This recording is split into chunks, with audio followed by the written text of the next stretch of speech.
എല്ലാ കൂട്ടുകാർക്കും നമ്മുടെ പുതിയൊരു വീഡിയോയിൽ സ്വാഗതം. ഇന്ന് നമ്മൾ ഡിസ്കസ് ചെയ്യാൻ പോകുന്ന ടോപ്പിക്ക് പ്രീ മാരിറ്റൽ സെക്സ് എന്ന് പറഞ്ഞ ടോപ്പിക്കാണ്. പലരും നമ്മളോട് ഇതിനെപ്പറ്റി വീഡിയോ തയ്യാറാക്കാൻ വേണ്ടി ചോദിച്ചിട്ടുണ്ടായിരുന്നു. പലരും ചോദിച്ചൊരു കാര്യം എന്ന് വെച്ച് കഴിഞ്ഞാൽ, പ്രണയിക്കുന്ന സമയത്ത് ഇങ്ങനെയുള്ള കാര്യങ്ങൾ കടന്നു വരുന്നത്, മാരേജിന് മുമ്പ് കടന്നു വരുന്നത് തെറ്റാണോ എന്നൊക്കെ ചോദിച്ചിട്ടുണ്ടായിരുന്നു. അതൊരു മോശം പ്രണയത്തിൻ്റെ ലക്ഷണമാണോ, ഇതിനെപ്പറ്റി ഒരു വീഡിയോ തയ്യാറാക്കുമോ എന്നൊക്കെ ചോദിച്ചിട്ടുണ്ടായിരുന്നു. അപ്പോൾ അതാണ് നമ്മൾ ഇന്നത്തെ വീഡിയോയിലൂടെ ഡിസ്കസ് ചെയ്യാൻ പോകുന്നത്. നമ്മുടെ സമൂഹത്തിൽ ഇങ്ങനെയുള്ള കാര്യങ്ങൾ നടക്കുന്നുണ്ട്, പലരും എടുത്തുചാടി ഇങ്ങനെയുള്ള കാര്യങ്ങൾ ചെയ്യുന്നുണ്ട്. അപ്പോൾ ശരിയാണോ തെറ്റാണോ എന്നുള്ളത് ഈ വീഡിയോയുടെ അവസാനം നമുക്ക് കൺക്ലൂഡ് ചെയ്യാൻ പറ്റുന്നതായിരിക്കും. അപ്പോൾ തീർച്ചയായിട്ടും നമ്മുടെ കൂടെ ഈ വീഡിയോയുടെ കൂടെ സഞ്ചരിക്കാൻ ശ്രമിക്കാം. അപ്പോൾ നമുക്ക് കാര്യങ്ങളിലോട്ട് പോകാൻ കുറച്ചധികം കാര്യങ്ങൾ എക്സ്പ്ലെയിൻ ചെയ്യാനുണ്ട്. അതിൻ്റെ റിസ്ക് ഫാക്ടേഴ്സുകളുണ്ട്, അതിൻ്റെ ശരിവശങ്ങളുണ്ട്, തെറ്റുവശങ്ങളുണ്ട്, എല്ലാം നമ്മൾ നോക്കുന്നുണ്ട്. അപ്പം പഴയ കാലത്തിലോട്ട് പോകണം, പുതിയ കാലത്തെ സിസ്റ്റത്തെക്കുറിച്ചും ഒക്കെ ഡിസ്കസ് ചെയ്യാനുണ്ട്. എങ്ങനെയാണ് ഇത്തരത്തിലുള്ള പ്രീ മാരിറ്റൽ സെക്സ് സംഭവിക്കുന്നത് എന്ന് ചോദിച്ചു കഴിഞ്ഞാൽ പല രീതിയിൽ സംഭവിക്കുന്നുണ്ട്. ഒന്ന്, പ്രണയത്തിൻ്റെ ഭാഗമായിട്ട് കടന്നു വരുന്നുണ്ട്. അപ്പോൾ പ്രണയിക്കുന്ന സമയത്ത് അതിൻ്റെ ഒരു പൂർത്തീകരണം എന്ന രീതിയിൽ കടന്നു വരുന്ന സംഭവങ്ങളുണ്ട്. ചിലരുടെ കേസിൽ വെച്ചാൽ ഒരു ക്യൂരിയോസിറ്റിയാണ്, ഇതിനെപ്പറ്റിയൊക്കെ അറിയുമ്പോൾ ഇതൊന്ന് ചെയ്ത് നോക്കിയാൽ കൊള്ളാം എന്ന രീതിയിൽ ഒരു ക്യൂരിയോസിറ്റിയുടെ പുറത്ത് ചിലരെ ട്രാപ്പ് ചെയ്യും, ചില ഗേൾസിനെ ട്രാപ്പ് ചെയ്യും, ഗേൾസ് ബോയ്സിനെ ട്രാപ്പ് ചെയ്യും. അപ്പോൾ ആ ഒരു ആവശ്യത്തിന് വേണ്ടിയിട്ട് ട്രാപ്പ് ചെയ്യുക എന്നുള്ള കേസുണ്ട്. അതുപോലെ തന്നെ ഈ ഒരു ക്യൂരിയോസിറ്റി തീർക്കാൻ വേണ്ടിയിട്ട് അവർ വേശ്യാലയങ്ങൾ പോലുള്ള സ്ഥലങ്ങളിൽ അങ്ങനെയുള്ള ഒരു പെൺകുട്ടിയെ കണ്ടെത്തുക എന്നുള്ള സംഭവം സംഭവിക്കുന്നുണ്ട്. മറ്റൊരു കേസ് എന്ന് വെച്ച് കഴിഞ്ഞാൽ കാഷ്വൽ സെക്സ് ആണ്. കാഷ്വൽ സെക്സ് എന്ന് പറയുമ്പോൾ ആണിനും താല്പര്യമുണ്ട്, പെണ്ണിനും താല്പര്യമുണ്ട്. അവിടെ ഇമോഷൻ എന്ന് പറഞ്ഞ സംഭവമില്ല, അവർ തമ്മിൽ ഒരു അറ്റാച്ച്മെൻ്റ് ഒന്നുമില്ല. കാര്യത്തിന് വേണ്ടിയിട്ട് സംഘടിക്കുന്നു, അതിനുശേഷം നാലുപാടും പോകണം. ആ ഒരു സെറ്റപ്പ്, അതായത് കാഷ്വൽ സെക്സ് രീതികളും ഈ കാലഘട്ടത്തിൽ കടന്നു വരുന്നുണ്ട്. അത് വിദേശ രാജ്യങ്ങളിലെല്ലാം ഇപ്പോൾ ഫോളോ ചെയ്യുന്നൊരു സംഭവമാണ്. നമ്മളുടെ അടുത്തേക്കും അതിൻ്റെ സ്വാധീനങ്ങൾ വരുന്നുണ്ട്. അത് നമുക്ക് തട്ടി മാറ്റാൻ പറ്റുമോ എന്ന് ചോദിച്ചു കഴിഞ്ഞാൽ നോക്കാം. നമുക്ക് തീർച്ചയായിട്ടും നമുക്ക് ഈ വീഡിയോയിൽ അതൊക്കെ നോക്കാവുന്നതാണ്. അപ്പോൾ ഇങ്ങനെ പല രീതിയിലാണ് ശരിക്കും പറഞ്ഞ ഒരു പ്രീ മാരിറ്റൽ സെക്സ് ശരിക്കും പറഞ്ഞാൽ സംഭവിക്കുന്നത്. ഇത് നമ്മൾ നോക്കാൻ പോകുന്നത് വെച്ചാൽ കുറച്ച് പഴയ കാലത്തോട്ട് ഒരു 100 വർഷം മുമ്പത്തേക്ക് പോവുകയാണെങ്കിൽ നമ്മുടെ അച്ഛൻ്റെ കേസ്, ആ ഒരു സമയത്തൊക്കെ നമ്മൾ നോക്കുകയാണെങ്കിൽ കുറച്ചധികം കാര്യങ്ങൾ നോക്കാനുണ്ട്. ഒന്നെന്ന് വെച്ച് കഴിഞ്ഞാൽ ബാലവിവാഹം, ചെറിയ പ്രായത്തിൽ തന്നെ കുട്ടികളെ വിവാഹം ചെയ്ത് വിടുമായിരുന്നു. ഇപ്പം നമ്മൾ ഗാന്ധിജിയുടെ വിവാഹപ്രായം നമ്മൾ അറിയായിരുന്നു. 13ാമത്തെ വയസ്സിലാണ് ഗാന്ധിജിയെ വിവാഹം ചെയ്തത്. ആ ഒരു പ്രായത്തിൽ നമ്മുടെ ഒരു ബോധം ഒന്ന് ആലോചിച്ച് നോക്കുക. 8ാം ക്ലാസ്സിലോ മറ്റോ ആയിരിക്കും നമ്മൾ പഠിക്കുന്നുണ്ടാവുക. അപ്പോൾ 8ാം ക്ലാസ്സിൽ എൻ്റെ ഒരു ആറ്റിറ്റ്യൂഡ് എന്ന് വെച്ച് കഴിഞ്ഞാൽ, നമ്മുടെ കൂടെയുള്ള പല സുഹൃത്തുക്കളും പെൺകുട്ടികളെയൊക്കെ പോയിട്ട് പ്രപ്പോസ് ചെയ്യുമ്പോൾ ഞാൻ ആലോചിച്ചിട്ടുണ്ട്, എന്താണ് ഇവരുടെ പ്രശ്നം, എന്താണ് ഇവർക്ക് ഒരു പെൺകുട്ടിയോട് തോന്നുന്നതെന്നൊക്കെ ഞാനൊന്ന് ആലോചിച്ചിട്ടുണ്ടായിരുന്നു. അപ്പം ആക്ച്വലി പിന്നീട് നമുക്ക് എന്താ പറയുക, ഒരു സർട്ടൻ ഏജൊക്കെ എത്തുമ്പോൾ അട്രാക്ഷൻ തോന്നി, ക്രഷ്, അങ്ങനത്തെ സംഭവങ്ങളൊക്കെ തോന്നുകയും ചെയ്തിട്ടുണ്ട്. അപ്പോൾ ഈ 8ാം ക്ലാസ്സിലത്തെ ഒരു ആറ്റിറ്റ്യൂഡ് എന്ന് വെച്ച് കഴിഞ്ഞാൽ നമുക്ക് കൃത്യമായിട്ടൊരു അവബോധമില്ല, ഇതിനെപ്പറ്റിയൊന്നും ഒരു ഐഡിയയും ഇല്ലാത്തൊരു പ്രായമാണ് ഈ 13ാമത്തെ വയസ്സ് എന്നൊക്കെ പറയുന്നത്. അപ്പോൾ ആ ഒരു വയസ്സിലാണ് ആൺകുട്ടിയും പെൺകുട്ടിയൊക്കെ ആ കാലഘട്ടത്തിൽ വിവാഹം ചെയ്തുകൊണ്ടിരുന്നത്. മറ്റൊരു സിസ്റ്റം എന്ന് വെച്ച് കഴിഞ്ഞാൽ സെയിം ഫാമിലിയിലുള്ളവരെ നമുക്ക് നേരിട്ട് അറിയാവുന്ന അമ്മാവൻ്റെ മകൾ അല്ലെങ്കിൽ മകൻ, ആ ഒരു രീതിയിലുള്ള വിവാഹങ്ങളൊക്കെ കാര്യമായിട്ട് നടന്നിരുന്നു. അതിന് കുറച്ച് പ്രശ്നങ്ങളുണ്ട്. ചിലപ്പം കുട്ടികളിൽ ഡിസബിലിറ്റീസ് ഉണ്ടാവാനുള്ള സാധ്യതകളുണ്ട്. അതിനെപ്പറ്റി ഒരു ഡീറ്റെയിൽഡ് വീഡിയോ നമ്മൾ തയ്യാറാക്കുന്നുണ്ട്. കാരണം അതിനെപ്പറ്റി നമ്മളോട് സുഹൃത്തുക്കൾ ചോദിച്ചിട്ടുണ്ടായിരുന്നു, ഒരു വീഡിയോ തയ്യാറാക്കാൻ ചോദിച്ചിട്ടുണ്ടായിരുന്നു. ഇനി വേദ അവിടെ നിൽക്കട്ടെ. അപ്പോൾ അങ്ങനെയും ഒരു സിസ്റ്റം ഫോളോ ചെയ്തിരുന്നു. നേരിട്ട് അറിയാവുന്ന ഒരാളെ തന്നെ കണ്ടെത്തിയിട്ട് നമ്മുടെ ഫാമിലി തന്നെ ഉള്ള ഒരാളെ തന്നെ വിവാഹം ചെയ്യുന്ന സിസ്റ്റവും ഫോളോ ചെയ്തിരുന്നു. മറ്റൊരു കാര്യം എന്ന് വെച്ച് കഴിഞ്ഞാൽ, ആ ഒരു കാലഘട്ടത്തിൽ ഇന്ന് കാണുന്ന TV മാധ്യമങ്ങളില്ല, സിനിമകളില്ല, അതുപോലെ മൊബൈൽ ഫോണില്ല, ഇൻ്റർനെറ്റ് ഇല്ല, ഇത്രയധികം മാധ്യമങ്ങളില്ല. അതായത് പത്രമാധ്യമങ്ങൾ, മാഗസീൻസുകൾ, ഇതൊന്നും അത്ര കണ്ട് ഇല്ലാത്തൊരു കാലഘട്ടം. ഒന്ന് ആലോചിച്ച് നോക്കുക. അതായത് നമ്മൾ ഇന്ന് ആസ്വദിക്കാൻ പറ്റുന്ന ഈ കാര്യങ്ങളെല്ലാം മനസ്സിലാക്കാൻ പറ്റുന്ന, ആസ്വദിക്കാൻ പറ്റുന്ന മീഡിയാസുകളൊന്നും ഇല്ലാത്തൊരു കാലഘട്ടം. അതുകൊണ്ട് ഈ ഒരു സെക്സ്, റിലേഷൻഷിപ്പ്, ഇതിനെപ്പറ്റിയൊന്നും അറിയാനുള്ള ഒരു എന്താ പറയുക സാധ്യതകൾ കുട്ടികൾക്ക് കുറവായിരുന്നു ആ കാലഘട്ടത്തിൽ. ഇങ്ങനൊരു സിസ്റ്റമാണ് പണ്ട് കാലത്തുണ്ടായിരുന്നത്. അപ്പം മാരേജിലോട്ട് കിടക്കുമ്പോഴും അല്ലെങ്കിൽ കുട്ടികളെ കെട്ടിച്ചു വിടുമ്പോൾ, അവർ കെട്ടി എന്ന് പറയുന്നതിലുപരി അവരെ കെട്ടിക്കുമ്പോൾ എന്ന് പറയുന്നതായിരിക്കും ശരി. കെട്ടിക്കുന്ന പ്രായത്തിൽ അവർക്ക് ഇതിനെപ്പറ്റിയൊന്നും ഒരു ഐഡിയ ഉണ്ടാവില്ല എന്നുള്ളതാണ്, അതാണ് സത്യം. പക്ഷേ ഇന്നത്തെ തലമുറയിലോട്ട് വരികയാണെങ്കിൽ ഒരുപാട് മാറിയിട്ടുണ്ട്. ഇന്നത്തെ സിസ്റ്റം മാറിയിട്ടുണ്ട്, ടെക്നോളജി മാറിയിട്ടുണ്ട്, ആ ഒരു സംസ്കാര രീതികൾ തന്നെ എല്ലാം മൊത്തത്തിൽ കംപ്ലീറ്റ്ലി ചേഞ്ച് ആയിട്ടുണ്ട് എന്നുള്ളതിൽ ഒരു സംശയമില്ല. ചെറിയ കുട്ടികളുടെ കയ്യിൽ തന്നെ ഇന്ന് മൊബൈൽ ഫോൺ ഉണ്ട്, ഇൻ്റർനെറ്റ് ഉണ്ട്, അവർക്കെല്ലാം ആക്സസ് ചെയ്യാം. ഇപ്പോൾ TV തുറന്നു കഴിഞ്ഞാൽ TVയിലെ ആഡ്സുകൾ, സിനിമകൾ, സീരിയലുകൾ, ഇതിലെല്ലാം പലതരത്തിലുള്ള എന്താ പറയുക സെക്ഷൽ സീൻസുകൾ, ബെഡ് സീനുകൾ, ഐറ്റം നമ്പറുകൾ, അത് ഇത് എന്നെല്ലാം പറഞ്ഞിട്ടുണ്ട്. പരസ്യങ്ങളിൽ പോലും സെൻസർ ചെയ്യേണ്ടുന്ന ഒരുപാട് കാര്യങ്ങളുണ്ട്. 18+ കാര്യങ്ങളെന്ന് വേണമെങ്കിൽ നമുക്ക് പറയാം. അത്തരത്തിലുള്ള കാര്യങ്ങളെല്ലാം അവിടെ ലഭ്യമാണ്. നമ്മുടെ ദൃശ്യമാധ്യമങ്ങളിൽ, അതായത് നമുക്ക് ഈസിലി അവൈലബിൾ ആയിട്ടുള്ള TVകളിൽ ഇങ്ങനെയുള്ള കാര്യങ്ങൾ ലഭ്യമാണ്. ഇംഗ്ലീഷ് സിനിമയൊക്കെ വെക്കുകയാണെങ്കിൽ നമുക്ക് അങ്ങനെയുള്ള സീനുകൾ ഇഷ്ടംപോലെ കാണാൻ പറ്റും. അപ്പോൾ കുട്ടികൾ ഇത് കാണുന്നു എന്നുള്ളതാണ്, അവരിത് കണ്ടു തന്നെയാണ് വളരുന്നത്.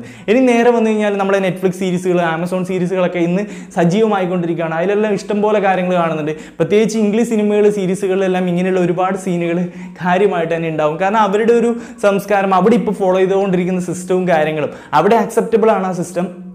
അപ്പോൾ അതൊക്കെയാണ് ഇത്തരത്തിലുള്ള സിനിമകളിലൂടെ നമ്മളിലോട്ട് എത്തുന്നത്, നമ്മുടെ കുട്ടികളിലോട്ട്. ഇന്നത്തെ നമ്മുടെ ചുറ്റുമുള്ള കാര്യങ്ങളാണ് നമ്മൾ സംസാരിക്കുന്നത്. അപ്പോൾ ഇവിടെയുള്ള കുട്ടികളിലോട്ട് അത് എത്തുന്നുണ്ട് എന്നുള്ളതാണ്. മറ്റൊരു കാര്യം എന്ന് വെച്ച് കഴിഞ്ഞാൽ മൊബൈൽ ഫോണുണ്ട്, ഇൻ്റർനെറ്റ് ഉണ്ട്, ഈ കാര്യങ്ങളൊക്കെ ഈസിലി അവൈലബിൾ ആയതുകൊണ്ട് അവർക്ക് ഈസി ആയിട്ട് വേണ്ടുന്ന വീഡിയോകൾ നൈസായിട്ട് എടുക്കാൻ പറ്റുന്നതാണ്. എന്ത് വീഡിയോ ആണെന്ന് ഇനി പ്രത്യേകിച്ച് എടുത്ത് പറയണ്ടല്ലോ. അപ്പോൾ ഇതെല്ലാം കണ്ടിട്ടാണ് ചെറിയ പ്രായത്തിൽ തന്നെ കുട്ടികൾ വളർന്നു വരുന്നത്. അവർ ഇതിനെപ്പറ്റി സംസാരിക്കുന്നു, അവരുടെ പിയർ ഗ്രൂപ്പ്സിൻ്റെ ഇടയിൽ സംസാരിക്കുകയൊക്കെ ചെയ്യുന്നുണ്ട്. അപ്പോൾ അവർക്കൊരു ക്യൂരിയോസിറ്റി ഉണ്ട്. നമുക്കൊരു പൂ കാണുമ്പോൾ ഒന്ന് സ്മെല്ല് ചെയ്യാനുള്ളൊരു ഇഷ്ടമുണ്ട്. അതുപോലെ ഈ കാണുന്ന കാര്യങ്ങളൊന്ന് ടെസ്റ്റ് ചെയ്യാനുള്ള ഒരു താല്പര്യം ഇവർക്കുള്ളിലെല്ലാം ബിൽഡ് ചെയ്യപ്പെടുന്നുണ്ട്. അപ്പോൾ ഇങ്ങനെ ഒരു തലമുറയാണ് ഇവിടെയുള്ളത്. അപ്പോൾ ഇതിനെല്ലാം ഒരു ഓപ്പർച്യൂണിറ്റി, അവർക്കുള്ളിലുള്ള ഈ ഒരു ക്യൂരിയോസിറ്റി എല്ലാം തീർക്കാനുള്ള ഓപ്പർച്യൂണിറ്റി ഇവിടെ ഉണ്ടോ എന്ന് വെച്ച് കഴിഞ്ഞാൽ ഇല്ല എന്ന് പറയേണ്ടി വരും. അവിടെയാണ് ലൈംഗിക ദാരിദ്ര്യത്തിൻ്റെ കേസ് വരുന്നത്. അവിടെയുള്ള ഒരു അപകടം കൂടി നമുക്ക് തീർച്ചയായിട്ടും നോക്കേണ്ട കാര്യമുണ്ട്. ഇങ്ങനെയുള്ള സംഭവങ്ങളൊന്നും തീർക്കാൻ അവർക്കുള്ള ഓപ്പർച്യൂണിറ്റീസ് കിട്ടാത്തതുകൊണ്ട് തന്നെ കുട്ടികൾക്ക് നേരെയുള്ള അതിക്രമങ്ങൾ കാര്യമായിട്ട് കൂടുന്നുണ്ട്. കാരണം ഇങ്ങനെ ചെയ്ത് കഴിഞ്ഞാൽ പ്രതികരിക്കാത്ത ഒരു സമൂഹം എന്ന് പറഞ്ഞാൽ കുട്ടികളാണ്. അവർക്ക് ഇതിനെപ്പറ്റി ഒരു ഐഡിയ ഇല്ല. അപ്പോൾ അവരെ മിസ്യൂസ് ചെയ്യുന്നുണ്ട്. പലരും വളർന്നു വരുമ്പോഴായിരിക്കും അയാൾ എന്നെ ഇങ്ങനെയാണ് ചെയ്തത്, അത് നെഗറ്റീവ് ആയിരുന്നു എന്നൊക്കെ അവർ തിരിച്ചറിയുന്നത്. പലരും ഇന്ന് വെളിപ്പെടുത്തുന്ന കഥകളൊക്കെ നിങ്ങൾ കേട്ടിട്ടുണ്ടാവും. അപ്പം കുട്ടികൾക്ക് നേരെയുള്ള അതിക്രമങ്ങൾ ഒരിക്കലും നമുക്കത് അംഗീകരിച്ചു കൊടുക്കാൻ പറ്റുന്ന കാര്യമല്ല. അത് വളരെയധികം മോശമായിട്ടുള്ള കാര്യമാണ്. അതുകൊണ്ട് വലിയൊരു അപകടകരമായിട്ടുള്ള ഒരു കാര്യം കൂടിയാണ് കേട്ടോ. ഈ ലൈംഗിക ദാരിദ്ര്യത്തിൻ്റെ ഭാഗമായിട്ട് കടന്നു വരുന്ന ഒരു കാര്യമാണ്. അപ്പോൾ ഇതൊക്കെയാണ് പണ്ടത്തെ സിസ്റ്റവും ഇപ്പോഴത്തെ സിസ്റ്റവുമായിട്ടുള്ള ഒരു വ്യത്യാസം എന്ന് പറയുന്നത്. അപ്പോൾ ഇപ്പോഴത്തെ സിസ്റ്റത്തിൽ ഇതൊക്കെ തടഞ്ഞു വെക്കാൻ പറ്റുമെന്ന് വെച്ച് കഴിഞ്ഞാൽ ഒരു പരിധി വരെ പറ്റില്ല എന്ന് പറയേണ്ടി വരും. ഈ കാഷ്വൽ സെക്സ് ഇങ്ങനെയുള്ള കാര്യങ്ങളൊക്കെ തടയാൻ പറ്റുമെന്ന് വെച്ചാൽ പറ്റില്ല എന്ന് തന്നെ പറയേണ്ടി വരും. ഇനി എന്തൊക്കെയാണ് റിസ്ക് ഫാക്ടേഴ്സ്? റിസ്ക് ഫാക്ടേഴ്സ് തീർച്ചയായിട്ടും ഉണ്ട്, നമ്മൾ നോക്കേണ്ട കാര്യമുണ്ട്. ഒന്നാമത് ഈ സെക്സ് എന്ന് പറയുമ്പോൾ സെക്ഷലി ട്രാൻസ്മിറ്റഡ് ഡിസീസ്, STDസിനെ കുറിച്ച് പറയാതിരിക്കാൻ പറ്റില്ല. കാരണം ഇങ്ങനെ റാൻഡമായിട്ട് ആരെങ്കിലും പോയി കണ്ടെത്തിയിട്ട് കാര്യങ്ങൾ ചെയ്യുമ്പോൾ സ്വാഭാവികമായിട്ടും അവിടെ അയാൾക്ക് എന്തെങ്കിലും തരത്തിലുള്ള ഇങ്ങനെയുള്ള ഡിസീസുകൾ ഉണ്ടെങ്കിൽ, ഇപ്പോൾ എയ്ഡ്സ് ആവട്ടെ, ഹെർബ്സ് ആവട്ടെ, ഹെപ്പറ്റൈറ്റിസ് ആവട്ടെ, ഗൊണേറിയ ആവട്ടെ, ഇങ്ങനെയുള്ള സാധനങ്ങളെല്ലാം സ്പ്രെഡ് ചെയ്യേണ്ട സാധ്യതകളുണ്ട് അവർക്കുണ്ടെങ്കിൽ. ഓക്കെ, ഇതല്ലാണ്ടും സ്പ്രെഡ് ആവും. ഇപ്പം ബ്ലഡ് ട്രാൻസ്ഫ്യൂഷൻ ചെയ്യുമ്പോൾ, ഇല്ലെങ്കിൽ ഡ്രഗ്സ് യൂസ് ചെയ്യാൻ വേണ്ടിയിട്ട് സിറിഞ്ചുകൾ യൂസ് ചെയ്യുന്നു, ഇത് മറ്റൊരാൾക്ക് അതേപോലെ കൈമാറുന്നു, അയാൾ അത് യൂസ് ചെയ്യുന്നു. അങ്ങനെ ഒരാൾക്ക് രോഗം ഉണ്ടെങ്കിൽ അങ്ങനെ സ്പ്രെഡ് ചെയ്യാം. അപ്പം പല പോസിബിലിറ്റീസും ഉണ്ട്. നമ്മൾ പക്ഷേ പറയുന്നത് ഈ ഒരു കേസിലാണ്.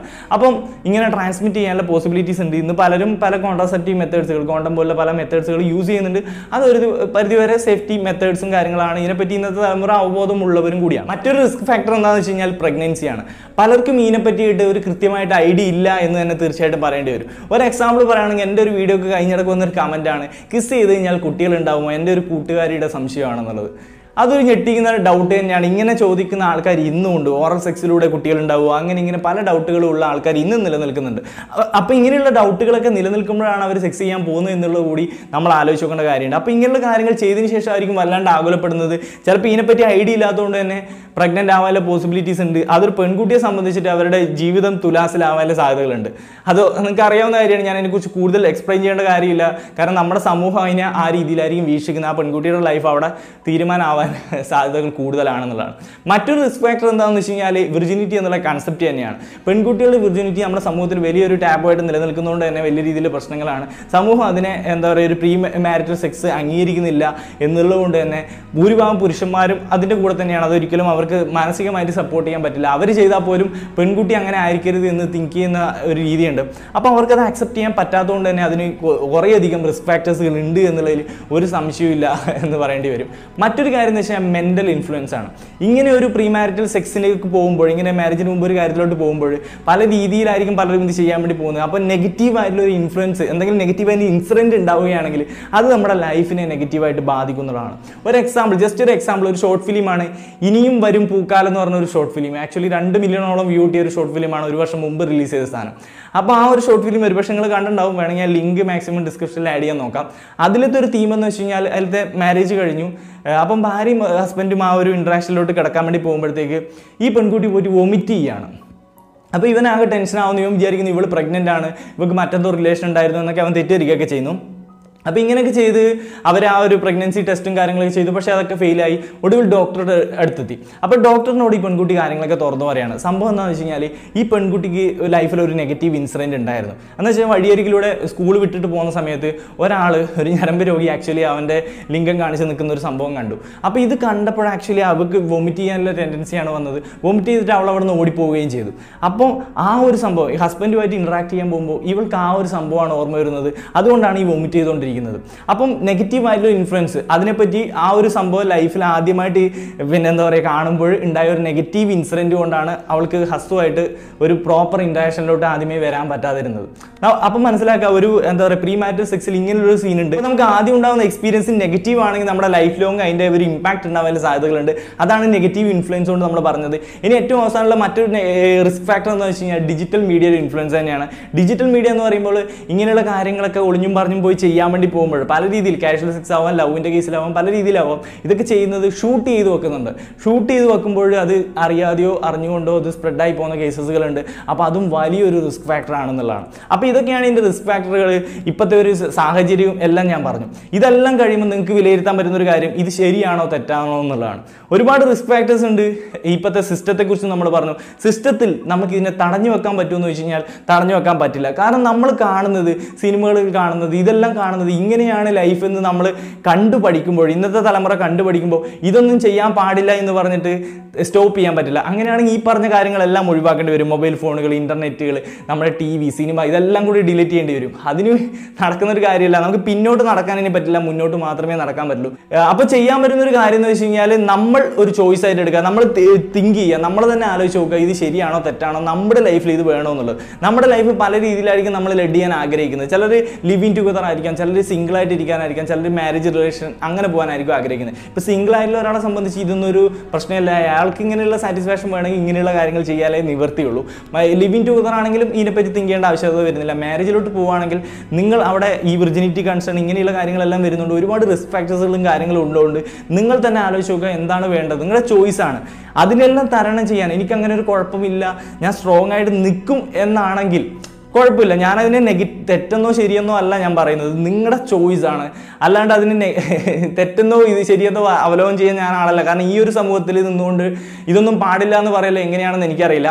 അതുകൊണ്ട് നിങ്ങളുടെ ചോയ്സിന് വിട്ടുകൊണ്ട് ഞാൻ ഈ വീഡിയോ വൈൻഡപ്പ് ചെയ്യാണ്. നിങ്ങൾക്ക് എന്താണ് തോന്നുന്നത് എന്നുള്ളത് തീർച്ചയായിട്ടും കമൻറ്റ് ചെയ്യുക. നിങ്ങളുടെ അഭിപ്രായങ്ങൾ ഇതുമായിട്ട് ബന്ധപ്പെട്ട് ചെയ്യാൻ പാടില്ല എന്താണ് എന്നുള്ള കാര്യങ്ങളൊക്കെ മാക്സിമം കമൻറ്റ് ബോക്സിൽ രേഖപ്പെടുത്താം. നല്ല ഡിസ്കഷൻസ് ഉണ്ടാവട്ടെ. അപ്പോൾ ഇന്നത്തെ വീഡിയോ ഇഷ്ടപ്പെട്ടെങ്കിൽ ലൈക്ക് ചെയ്യുക, കമൻറ്റ് ചെയ്യുക, വിലയേറിയ അഭിപ്രായങ്ങൾ ഒക്കെ രേഖപ്പെടുത്താൻ ശ്രമിക്കുക. എന്തെങ്കിലും ടോപ്പിക് ഐഡിയാസ് ഉണ്ടെങ്കിൽ അതൊക്കെ ഷെയർ ചെയ്യുക. നല്ല ഡിസ്കഷൻസ് ഒക്കെ ഉണ്ടാവട്ടെ. നല്ല നല്ല വീഡിയോകൾ നമ്മൾ ചെയ്യുന്നതായിരിക്കും. എന്നെ നേരിട്ട് ഫോളോ ചെയ്യണമെന്നുണ്ടെങ്കിൽ ഇൻസ്റ്റാഗ്രാമിൽ ഫോളോ ചെയ്യാം. അതിൻ്റെ ലിങ്കൊക്കെ ഞാൻ ഡിസ്ക്രിപ്ഷനിൽ ഫസ്റ്റ് കമൻറ്റായിട്ട് പിൻ ചെയ്ത് വെച്ചിട്ടുണ്ടാകും. നിതിൻ വേൾഡ് എന്നാണ് അതിൻ്റെ ID. നല്ല നല്ല വീഡിയോകൾ വരുന്നതായിരിക്കും. അപ്പോൾ അതൊക്കെ കാണാൻ വേണ്ടി സബ്സ്ക്രൈബ് ചെയ്ത് ബെല്ലൈക്കൺ എനേബിൾ ചെയ്ത് വെക്കാൻ മറക്കരുത്. ഓക്കെ, അപ്പോൾ നിർത്തുന്നു. മറ്റൊരു വീഡിയോയിൽ വീണ്ടും കാണാൻ പറ്റുമെന്ന് പ്രതീക്ഷയോടെ നിർത്തുന്നു. It's me Nithin Raj. ടാറ്റാ.